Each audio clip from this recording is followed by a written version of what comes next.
What's up, everybody? Welcome to another edition of The Opinion, and I'm back again. Now we're breaking down the playoff, in this edition, TCU versus Michigan. But before I get to that, just want to let you guys know that this channel is now partnered with Fanatics.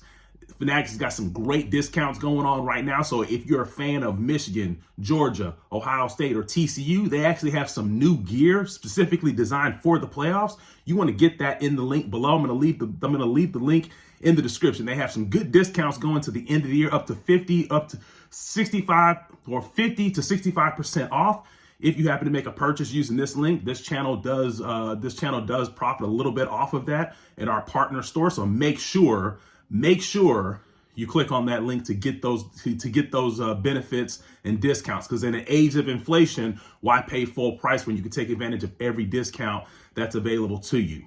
But without further ado, I'm here to break down TCU versus Michigan. Now, a lot of you Michigan fans want to know where I was at from the Ohio State game, and I predicted that one absolutely wrong. I thought Ohio State would come out, use their speed and their spread versus Michigan. Didn't work. The Michigan's strength and power obviously overpowered Ohio State the longer and longer that game went on. So now I'm here to break down TCU versus Michigan and essentially what I see happening in that matchup. And essentially you have somewhat of a similar style matchup stylistically in this matchup as you did Ohio State versus Michigan, where you had the power and the strength of Michigan versus the spread and the speed of TCU. And so essentially how I see this game going is that a lot of Michigan fans think that they're just going to go out there and blow out TCU.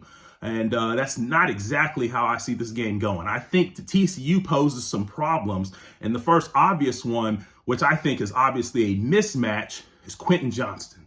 This guy can go up and high point the ball. He's going to be a problem for Michigan and their secondary to cover.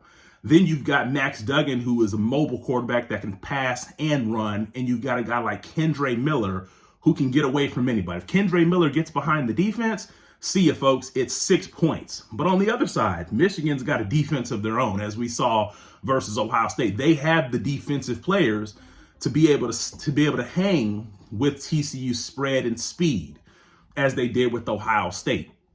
However, I feel that Ohio State had their opportunities, but they didn't execute. I think TCU executes a little bit better because they just kind of got seniors. They got guys that's been in this program for 3, 4, and 5 years all over their roster. So I think TCU executes a little bit better than Ohio State. But is it enough to get them the win? And I'm going to say I don't think so. I think this game's very, very close. Comes down to the fourth quarter. Comes down to inside the last 6 or 7 minutes of the fourth quarter. But I don't think that TCU will ultimately prevail in this game, because what about the other side of the ball? Michigan plays offense as well. And Michigan is a physical bunch up front. Their offensive line, their running backs, I think it was Donovan Edwards as well. So essentially from that perspective, I know Blake Corum's out, but Donovan Edwards is every bit as good as Blake Corum. And TCU, while they're great on offense, and I think their offense will keep them in this game, on the other side of the ball, I think TCU's just kind of average on defense. And I think that Michigan's probably went up against a few teams in the Big Ten that probably have a little bit more of a physical defense than what they're going to see from TCU. So with that being said, I think Michigan edges TCU just by a little bit. I don't think it's going to be a blowout by any stretch of the imagination. It wouldn't surprise me if TCU actually were able to pull the game out if they're able to force a few turnovers. But as long as Michigan takes care of the ball, which they're pretty good at doing, I think Michigan edges out TCU just barely. But don't count your chickens, Michigan fans, before they hatch, because this TCU team is very dangerous. They've got a quarterback that plays with a lot of passion and a lot of intensity. They've got a lot of seniors and juniors on their team. And essentially from that standpoint, anytime you're playing against a team that's led by seniors and guys that are very experienced, they know what they're doing. But I think Michigan, I think Michigan edges them, and I'm going to give you 2 reasons why. They're physical up front. I don't know if TCU is quite seeing this type of physicality that they're going to see in this style of this kind of an old school type of offense that they're going to see. But the other reason is that Michigan was here last year. Michigan was here last year. They had the experience of getting to the playoffs. Now TCU, yeah, their players have college football experience, but they don't have this type of experience playing in the playoff.